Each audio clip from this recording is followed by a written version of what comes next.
ഇന്ന് എണീക്കാൻ കുറച്ച് ലേറ്റായി. പിന്നെ എണീച്ചപാട് തന്നെ നല്ല അമ്പലത്തിൽ ചോറ് കൊടുക്കേണ്ട സമയമായി. എന്നാൽ പിന്നെ നേരെ പോയിട്ട് അമ്പലത്തിൽ പോയിട്ട് ചോറും പായസം കഴിച്ചിട്ട് വരാം. ഇന്നോളം കണ്ടീല ചമയം തെല്ലില്ലാതെ കൗമാർ. തിരക്കില്ലാണ്ട് ചോറ് കഴിക്കാൻ വന്നു.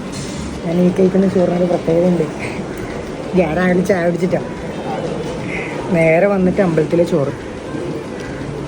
അമ്പലത്തിൽ പായസമുണ്ട് ചോറ് കഴിക്കുമ്പോൾ. അല്ലാണ്ട് നമ്മൾ പായസം കഴിപ്പിക്കലല്ലേ, ഇതല്ലാണ്ട് ചോറിൻ്റെ അപ്പുറം തന്നെ നമുക്കിന്ന് പായസമുണ്ട്.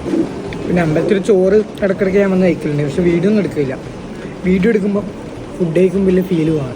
അതുകൊണ്ട് ഇടയ്ക്കിടയ്ക്ക് മടിയായതുകൊണ്ട് ഞാൻ വീഡിയോ ഒന്നും എടുക്കില്ല.